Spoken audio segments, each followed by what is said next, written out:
Oke, saya mulai ya teman-teman semua. Sebelumnya, Assalamualaikum warahmatullahi wabarakatuh. Selamat pagi, salam sejahtera bagi kita semua, salam sehat, dan salam bahagia. Hari ini bertemu lagi ya bersama saya untuk pelajaran lanjutan. Oke, untuk kemarin kan kita sudah membahas tentang teks anekdot. Terus untuk minggu ini, hari ini, kita akan membahas tentang cerita rakyat. Oke, nah sebelum kita mulai pelajaran hari ini, marilah kita berdoa supaya pelajaran kita hari ini dapat kelancaran dan dapat bermanfaat bagi kita semua. Oke, saya mulai saja. Berdoa dimulai. Berdoa selesai. Nah, untuk teman-teman semua nih, gimana kabarnya hari ini? Tentunya harus selalu sehat, selalu semangat, selalu senang gitu ya. Harus semangat dalam menuntut ilmu, biar kita sekolahnya tuh berkah, nggak cuman main-main gitu.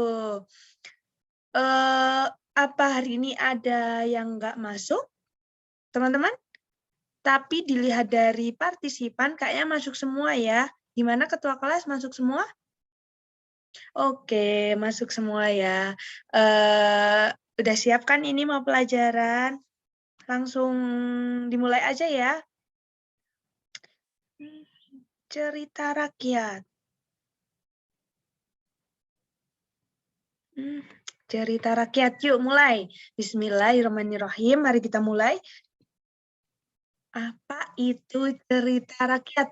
Yuk, siapa yang tahu? Siapa Dimas? Ayo Dimas, coba.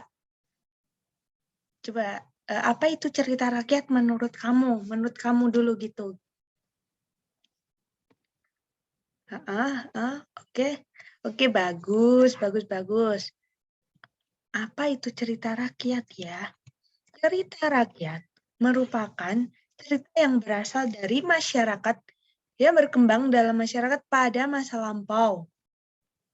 Yang menjadi ciri khas setiap bangsa yang punya kultur budaya yang beraneka ragam dan mencakup kekayaan budaya dan sejarah yang dimiliki masing-masing bangsa. Jadi cerita rakyat tuh biasanya berkembang dalam masyarakat, berawal dari masyarakat dan menyebar melalui masyarakat itu sendiri secara turun-temurun, melalui mulut ke mulut gitu. Dan biasanya cerita rakyat tuh menceritakan tentang asal-usul suatu negeri, suatu tempat atau apa gitu. Dan cerita rakyat tuh sangat banyak ya di Indonesia, banyak beragam banget budayanya dari Sabang sampai Maluku, seluruh Nusantara ada cerita rakyat dan tentunya mempunyai ciri khas masing-masing gitu. Lanjut, karakteristik cerita rakyat. Tentu saja untuk cerita rakyat mempunyai karakteristik seperti teks-teks yang lain. Nah, untuk karakteristik cerita rakyat sendiri ada 6. Ada kemustahilan, kesaktian, anonim, istana sentris, penyebarannya secara lisan, dan tradisional. Nah, biar kita lebih tahu apa aja sih karakteristik yang ada di dalam cerita rakyat, yuk kita belajar satu persatu. Yang pertama yaitu kemustahilan. Apa itu kemustahilan? Cus, mana nih?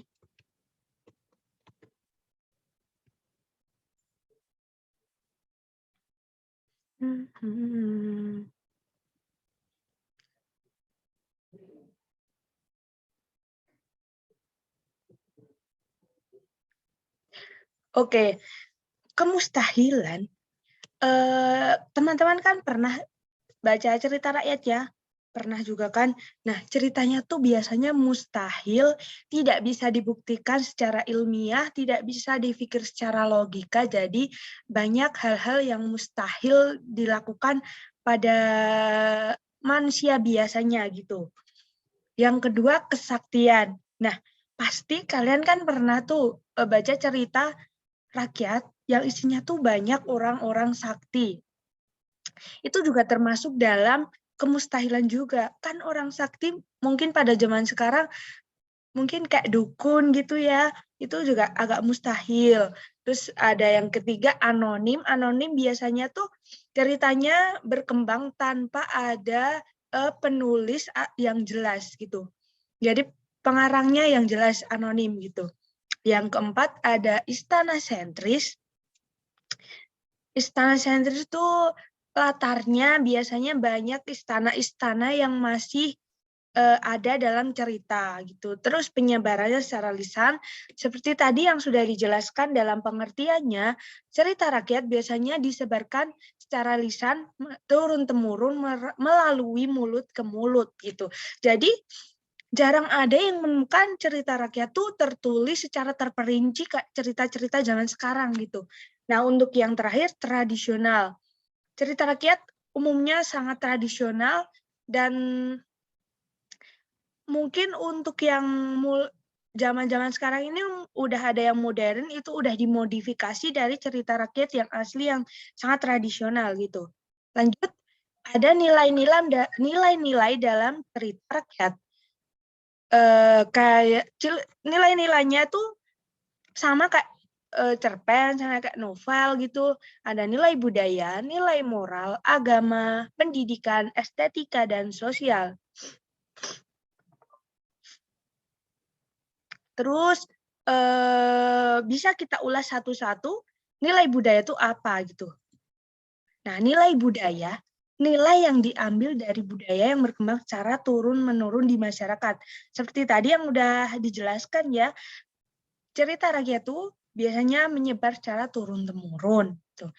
Terus yang kedua nilai moral. Moral tuh biasanya kayak sikap gitu ya. Nah, nilai moral berkaitan dengan nasihat-nasihat yang berkaitan dengan budi pekerti, perilaku atau tata susila. Terus ada nilai agama atau nilai religi gitu. Biasanya ditandai dengan penggunaan kata, konsep, Tuhan, makhluk gaib, dosa pahala atau surga neraka. Terus ada nilai pendidikan, nilai yang berhubungan dengan proses pengubahan dan perilaku seorang atau kelompok yang ada di dalam cerita rakyat itu sendiri dalam usaha mendewasakan manusia melalui upaya pengajaran dan latihan. Biasanya cerita rakyat tuh ada nilai pendidikan yang bisa kita ambil, bisa kita tiru dalam kehidupan sehari-hari. Ada nilai estetika ya. Kita mungkin baru-baru ini banyak kata estetik gitu ya. Ternyata kata estetik itu memang udah ada dari dulu gitu. Nilai yang berhubungan dengan keindahan dan seni. Nilai sosial berhubungan dengan kehidupan di dalam masyarakat, biasanya berupa nasihat yang berkaitan dengan kemasyarakatan. Lanjut, gaya bahasa dalam cerita rakyat. Meskipun cerita rakyat ini tidak itu ya anonim gitu ya penulisnya, tapi tentu ada gaya bahasa yang terkandung dalam cerita rakyat biar tidak cerita rakyat tuh biar bisa dikenali, bisa dibedakan dengan teks-teks yang lain. Biar menggunakan majas gitu ya, biar lebih mendukung, lebih rasanya lebih mantep gitu. Terus banyak menggunakan konjungsi pada setiap awal kalimat, menggunakan kata arkais, mengungkapkan sesuatu yang mustahil atau tidak masuk akal. Seperti tadi ya, karakteristik gitu. Ada yang mustahil, tidak masuk akal, tidak bisa dilogika.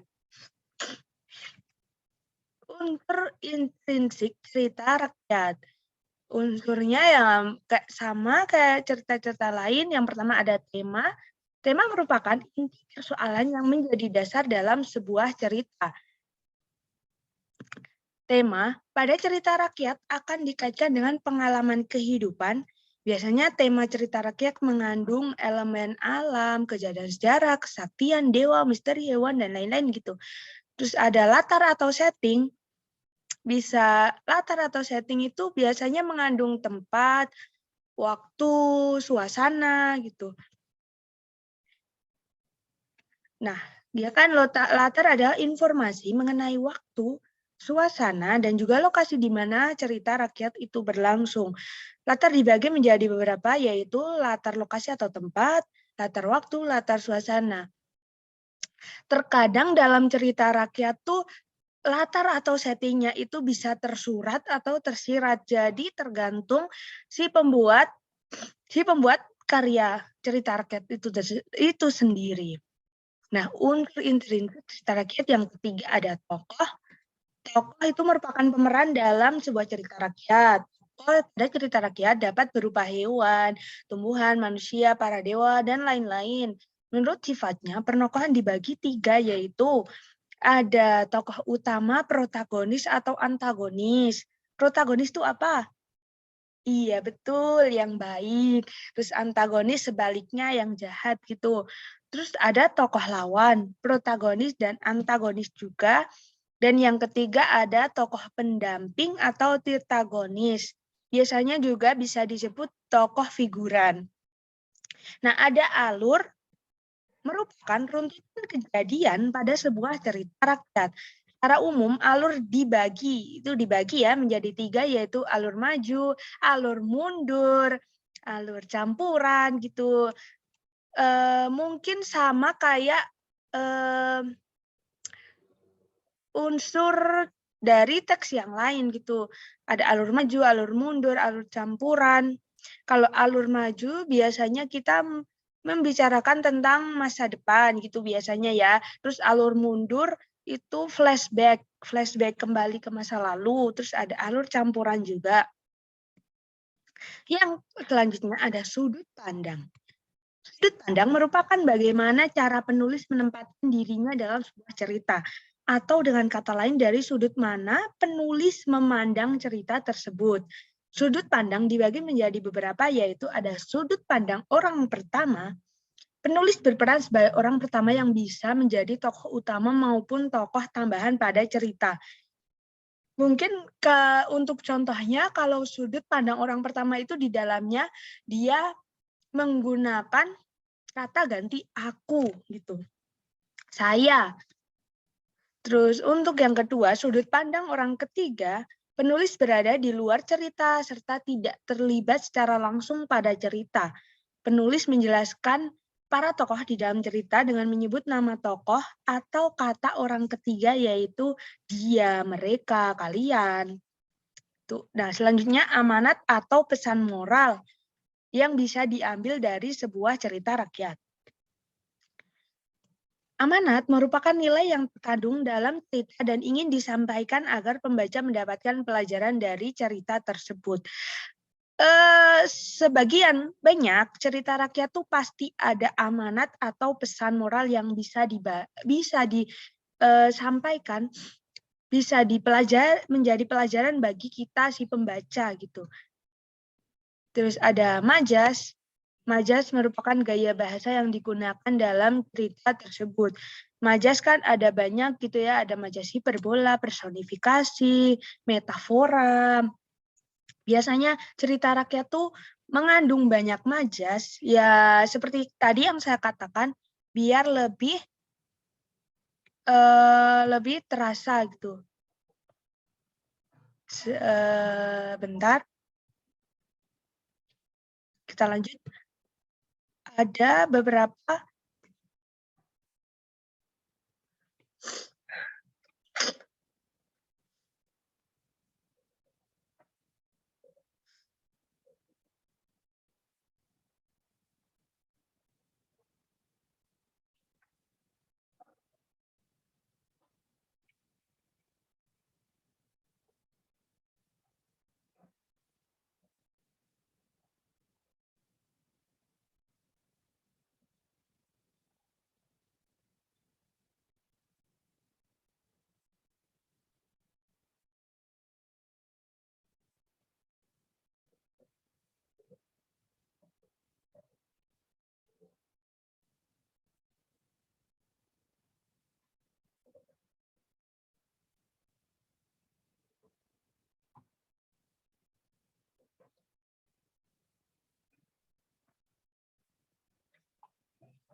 Oke, kita lanjut ya tadi sampai unsur ekstrinsik. Oke, unsur ekstrinsik dalam cerita rakyat. Tadi udah aku jelasin tentang unsur intrinsik. Nah, tentu ada unsur ekstrinsik. Unsur ekstrinsik merupakan semua faktor luar yang mempengaruhi penciptaan sebuah tulisan ataupun karya sastra. Unsur-unsur ekstrinsik pada cerita rakyat biasanya meliputi 1. Budaya serta nilai-nilai yang dianut. Biasanya budayanya di dalam cerita rakyat itu bagaimana, apakah budaya memakai budaya Jawa, budaya Sumatera gitu. Terus ada tingkat pendidikan, kondisi sosial masyarakat, ini lebih mengarah ke masyarakatnya gitu. Sosialnya di masyarakatnya seperti apa gitu. Terus agama dan keyakinan, kondisi politik, ekonomi, hukum, dan lain-lain. Wow, ternyata sudah selesai untuk materinya. Untuk tugas, nanti di akhir akan saya jelaskan. Sebelumnya akan saya tayangkan sebuah cerita rakyat. Sebentar. Look at me there. Diperhatikan ya teman-teman. Oke, kita mulai.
Wow,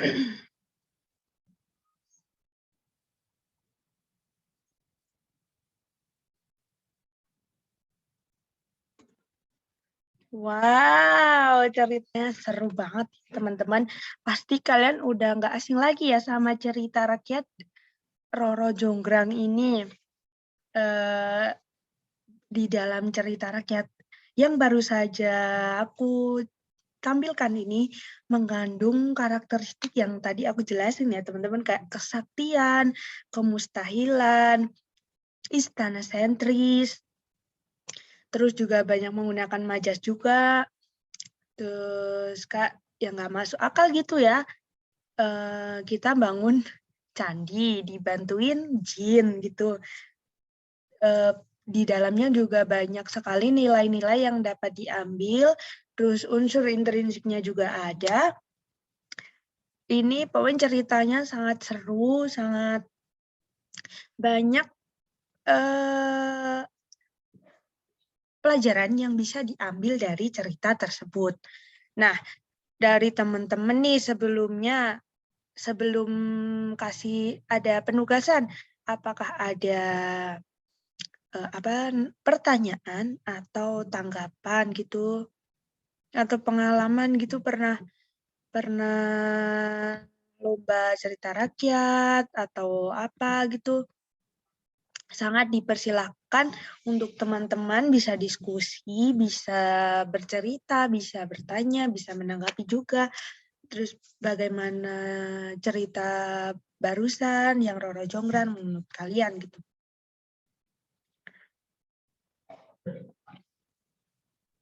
Oke, keren-keren banget nih. Pendapat kalian keren-keren banget. Karena waktu semakin berjalan, langsung aja ya untuk penugasan. Wow, apa nih? Oke, tugas diskusi. Silahkan kalian berkelompok. Di dalam kelompok ada 5 siswa. 5 siswa biar rame. Tapi acak ya, silahkan ketua kelas untuk mengacaknya biar adil, biar nggak sama itu terus gitu. Nah, untuk tugas diskusi silahkan kalian cari sebuah cerita rakyat.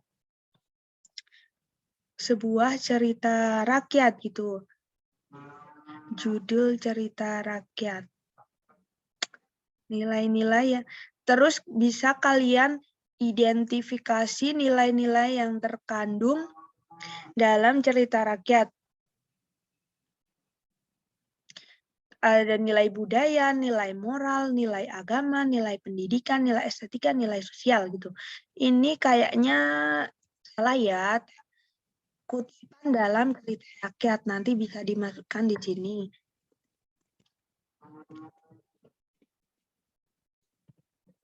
Nah, nanti yang mengandung dalam nilai budaya bisa dimasukkan di sini, terus nilai moral bisa dimasukkan di sini.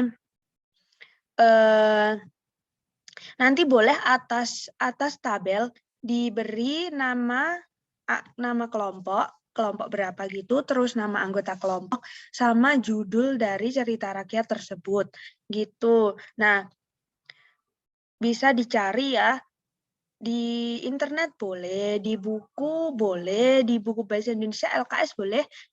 Terus nanti setelah selesai kalian bisa presentasi di depan, presentasi di sini boleh.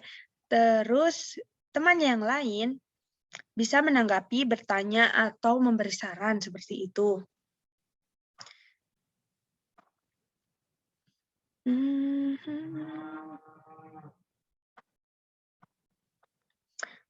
Bisa dimulai sekarang. Dibagi dulu kelompoknya, silakan ketua kelas bagaimana mau membaginya, yang penting diacak. Atau kalau enggak biar mudah, ngikut absen aja 1-5, 6-10 gitu. Oke, ini silahkan kalian dibuat dulu tabelnya.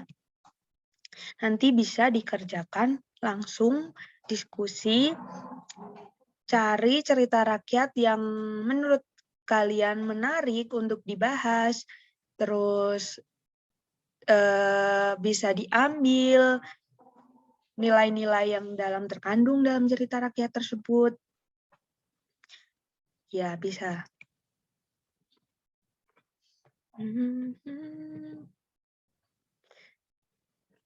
Oke.